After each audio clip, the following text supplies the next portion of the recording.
Elle envoyait des mails à 22h le dimanche pour la réunion du lundi matin. Toute l'équipe est au chômage partiel pendant le confinement, alors qu'on leur demande de faire leurs horaires normaux, et même plus. Des directives racistes dans le recrutement pour la boutique. Louis-tu, c'est le meilleur exemple de la marque très belle en apparence, mais qui est vraiment très laide derrière le rideau. Mardi 19 janvier 2021. Le compte Instagram Balance ta Startup lance une véritable bombe sur la marque de bijoux Made in France, Louis-tu, et sa fondatrice, Camille Rioux.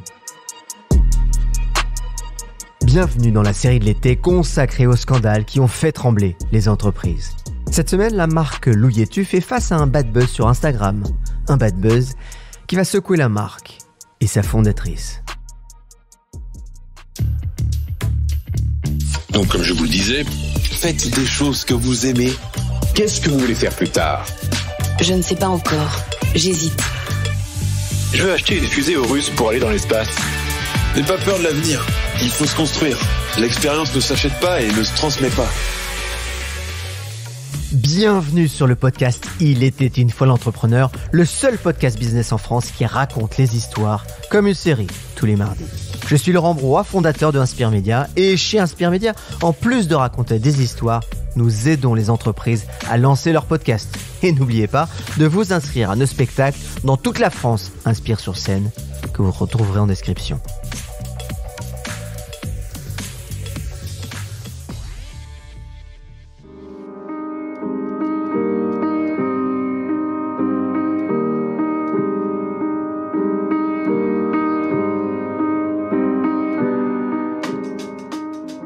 Camille Rioux est passionnée de joaillerie et fabrique des bijoux de fantaisie depuis toute petite.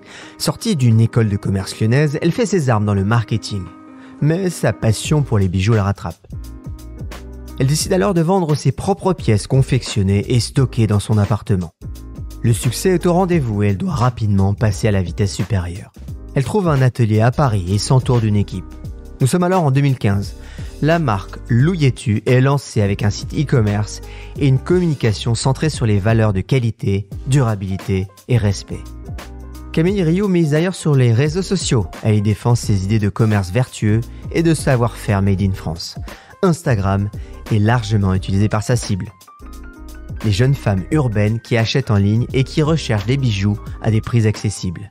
La marque se construit une communauté autour de son image moderne et engagée.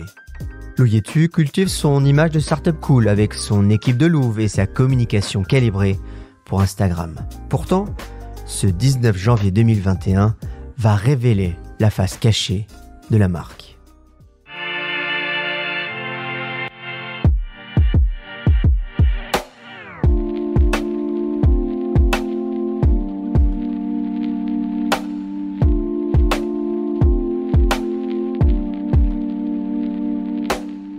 Depuis le 25 décembre 2020, le compte Instagram Balance ta Startup dénonce les pratiques abusives dans ce milieu faussement cool. De nombreux témoignages sont recueillis sur différentes entreprises, et notamment Louis-tu. Le compte publie une story rassemblant des témoignages accablants d'anciennes salariées qui dénoncent le management toxique de Camille Rioux. Le harcèlement moral, la mise au placard, la charge de travail démesurée, les licenciements abusifs sont récurrents. Le turnover est énorme avec des collaborateurs qui partent au bout de 4 ou 5 mois. Mais le scandale ne s'arrête pas là. Les témoignages parlent aussi des modes de production et surtout de l'origine des matériaux et des bijoux. Louis-tu, c'est le meilleur exemple de la marque très belle en apparence, mais qui est vraiment très laide derrière le rideau. Alors que le Made in France est un des piliers de l'image de Louis-tu, les bijoux seraient confectionnés en Asie ou achetés à des grossistes du sentier. Ce sont toutes les valeurs de la marque qui sont touchées une à une et qui s'effondrent.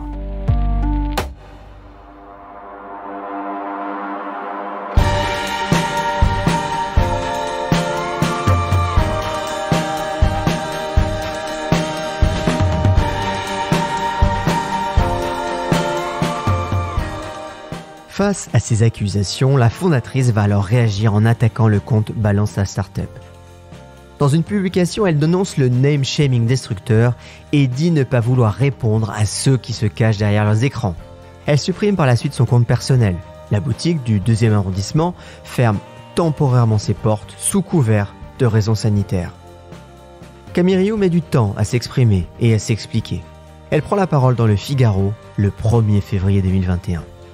Plus de 5000 messages virulents ont déferlé en quelques heures. Je ne pouvais pas y répondre. Quoi que je dise, cela aurait été inaudible. Les critiques étaient extrêmement personnelles. Sur Instagram, la sentence est immédiate. Louietu perd 67 000 abonnés. Balance ta startup en gagne 144 000.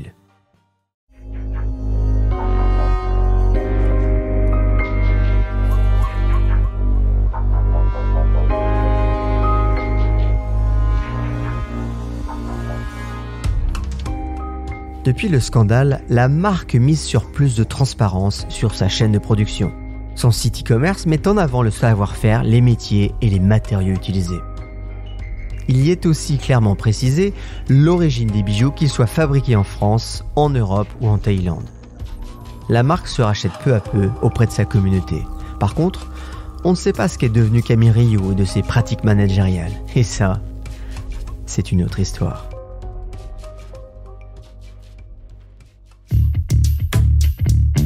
Et oui, merci encore pour votre fidélité. C'est précieux parce que c'est beaucoup de travail. De la documentation, de l'écriture, des voix, du travail, bref. Merci aux acteurs, déjà, tous les acteurs qui interviennent, comme vous avez pu les entendre. Merci aussi à Thibaut Viotte, Sarah Brevet pour l'écriture et Morgane Bouchiba pour le son. Et je vous dis à bientôt, car tout est une question d'histoire. Allez, merci, à bientôt.